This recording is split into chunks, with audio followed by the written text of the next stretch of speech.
வணக்கம் நேர்களே. இது ஷர்மிளா டாக்கீஸ். நான் உங்கள் டாக்டர் ஷர்மிளா.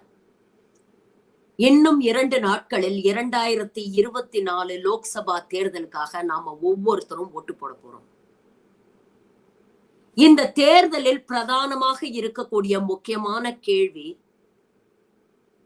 யார் ஆட்சிக்கு வரணும் அப்படிங்கிறது இல்ல, யாரு ஆட்சிக்கு வரக்கூடாது அப்படிங்கிறது தான். இந்த நாட்டுடைய தலையெழுத்தை மாற்றக்கூடிய வல்லமை உங்களுடைய ஒவ்வொரு ஓட்டுக்கும் இருக்கு.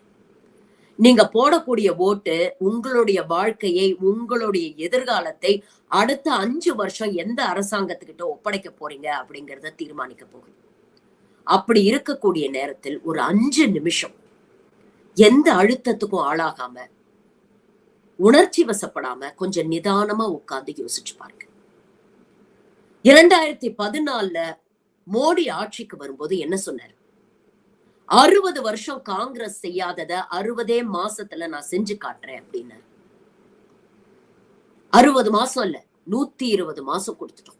மோடி கொடுத்த கேரண்டில காங்கிரஸ் ஆட்சி இதெல்லாம் செய்யலன்னு காங்கிரஸ் மேல வைக்கக்கூடிய குற்றச்சாட்டுகள்ல ஏதாவது ஒன்னை இவங்களால சரி பண்ண முடிஞ்சதா அப்படிங்கறத யோசிச்சு பாருங்க. 10 முக்கியமான விஷயங்கள். பெட்ரோல், டீசல், கேஸ் விலைய இவங்களால குறைக்க முடிஞ்சதா? வருஷத்துக்கு 2 கோடி வேலை வாய்ப்புகளை இவர்களால உருவாக்க முடிஞ்சதா? மக்களுடைய ஆண்டு வருமானத்தை பெருக்க முடிஞ்சதா? விலைவாசியை இவங்களால கட்டுப்படுத்த முடிஞ்சதா?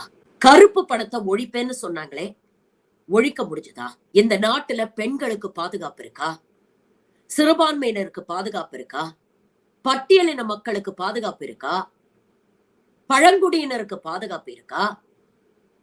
விவசாயிகளுக்கு பாதுகாப்பு இருக்கா? தொழில் முனைவோருக்கு பாதுகாப்பு இருக்கா? சிறு குறு தொழில் செய்யறவங்களுக்கு பாதுகாப்பு இருக்கா?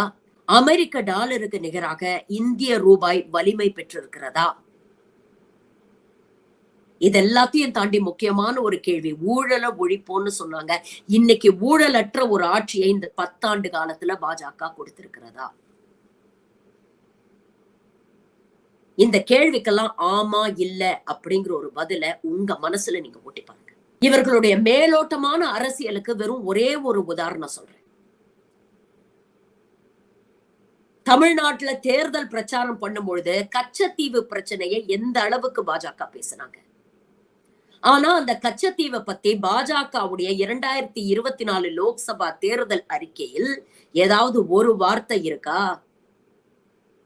அப்போ இவர்கள் பேசக்கூடிய அரசியல் மக்களுக்கான அரசியல் இல்ல, எவ்வளவு மேலோட்டமான அரசியல் அப்படிங்கறத கொஞ்சம் யோசிச்சு பாருங்க.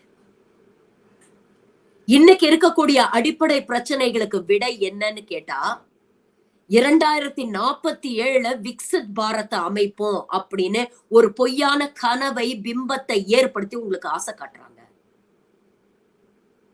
ஒரு பக்கம் எதிரிகள் இப்படின்னா இன்னொரு பக்கம் துரோகிகள். கடந்த 5 மாசம் முன்னால வரைக்கும் இந்த பாசிச பாஜக அரசு கூட்டணியில் இருந்து இவர்கள் கொண்டு வந்த மக்கள் விரோத சட்டத்துக்கெல்லாம் ஆதரவு அளிச்சு அதை நடைமுறைப்படுத்தி நாட்டில் இருக்கக்கூடிய மக்களை கடும் கஷ்டத்தில் ஆழ்த்திய ஒரு கூட்டம் இன்னைக்கு கூட்டணியில வெளியில வந்துட்டோம். தமிழர்கள் உரிமைகளுக்காக பேசுறோம், தமிழ்நாட்டை மீட்டெடுப்போம் அப்படின்னு சொல்றாங்க. யாருக்கிட்ட இருந்து தமிழ்நாட்டை மீட்டெடுக்க போறாங்க? அந்த பாசிச பாஜக அரசை நோக்கியோ இல்லை மோடியை நோக்கியோ இவர்களால் ஏதாவது ஒரு கேள்வியை எழுப்ப முடிகிறதா? தேர்தல் முடிவுகளில் இழுபறி என வந்தால் யாருக்கு ஆதரவு என்பதை அப்போது முடிவு செய்வோம். அப்ப இவங்களை எப்படி நம்புறது? நாளைக்கு பாசிச பாஜகவோட மீண்டும் கூட்டணி அமைக்க மாட்டார்கள் என்பதற்கு என்ன உறுதி? வாக்குச்சாவடிக்கு போறதுக்கு முன்னால உங்களை நீங்களே 3 கேள்விகள் கேட்டுக்கங்க. இந்த 10 ஆண்டு கால ஆட்சியில பாஜக அரசு மோடி கொடுத்த கேரண்டில ஏதாவது ஒன்னையாவது உங்களுக்காக நிறைவேற்றி இருக்கிறதா? இரண்டாவது, இந்த 10 வருஷத்துல உங்கள் வாழ்க்கை, உங்கள் வருமானம், உங்கள் வாழ்க்கை தரம் ஏதாவது மேம்பட்டிருக்கிறா? நீங்கெல்லாம் நிம்மதியா, சந்தோஷமா, ஆரோக்கியமா, பாதுகாப்பா இருக்கீங்களா?